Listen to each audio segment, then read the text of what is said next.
आज जो कारखान्याचा रणजित निंबाळकर आहे तो मुकादमाला उचलून आणायचा, त्याच्यावर खोटे केसेस का दाखल करायचा। ज्या बिल्डिंगचं तुम्ही आज मुख्यमंत्री महोदय तुम्ही उद्घाटन करताय ना, त्या बिल्डिंग मध्ये मागच्या 2 वर्षात किती 420 गुन्हे दाखल झाले हे जरा बघा। तुमचं फलटणचं पोलीस स्टेशन हे फलटणचं पोलीस स्टेशन राहिलं नव्हतं, ते स्वराज कारखान्याची वसुली केंद्र झालेलं होतं। त्या वसुली केंद्रात ज्यांना त्या ठिकाणी मुकादम घेऊन यायचा आणि त्या मुकादमाचं फिटनेस द्या आणि त्याला दबाव टाकून वसुली करायच्या।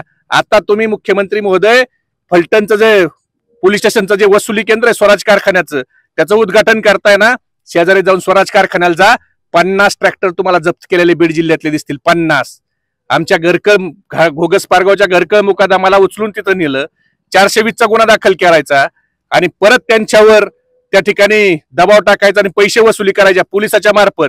आणि याच्यातून फिटनेस सर्टिफिकेट खोटं। रात्री तुम्ही एका महिला डॉक्टरला 12-12 वाजता बोलवताय फिटनेस सर्टिफिकेट द्यायला, एवढी काय इमर्जन्सी लागली? आणि ती महिला डॉक्टर ती मेल्याच्या नंतर तिचा भाऊ डॉक्टर आहे, त्याला पीएमच्या तुम्ही नोट्स दाखवत नाही, त्याने तिला ओटीसीला घ्यायला तुम्ही 10 तास लावताय।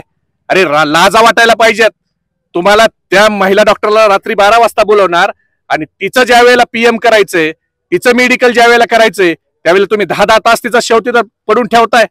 आणि ती ज्या वेळेला मेली, ज्या आत्महत्या केली असं पोलिसाचं जर म्हणणं असेल तर ती लढवाई आहे। तिचे शिक्षक आम्हाला भेटले, तिच्या नातेवाईकांनी सांगितलंय, तिच्या गावातल्या लोकांनी सांगितलं की ती लढवाई आहे। 2 दिवस अगोदर ती भावाला फोन करून डॉक्टर भावाला विचारते की मी भाऊबीजेला येणार आहे।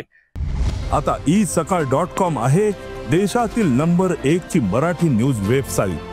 प्रत्येक अपडेटसाठी isakal.com ला नक्की भेट द्या। आणि मला पीजीचं काउन्सिलिंग करायचंय, तुम्हाला जरा अपडेट दे, मी नोकरीत आहे। जी 2 दिवसापूर्वी भाऊबीजेला येणार म्हणून सांगते, ती भाऊबीजेच्या दिवशी आत्महत्या करते।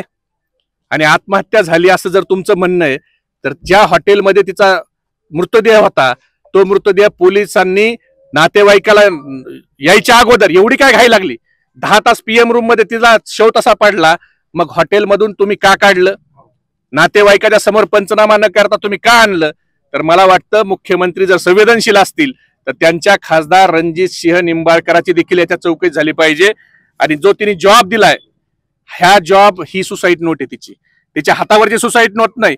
हिच्यात जे काही अधिकारी आहेत, कोण धुमाळे, कोण पत्रे, कोण पोलीस उपनिरीक्षक आहे, कोण खासदार आहे, कोण त्याचे 2 पी आहेत, ह्या सगळ्यांनी तिला छळलंय आणि ह्या सगळ्याच्या त्रासाला कंटाळून तिने आत्महत्या केली। ह्या सगळ्याची ब्रेन मॅपिंग करा, नार्को टेस्ट करा, यांचे सीडीआर काढा आणि ह्यांची चौकशी करा। मुख्यमंत्र्यांमध्ये हिंमत असेल तर त्यांनी ह्यांची चौकशी केली पाहिजे।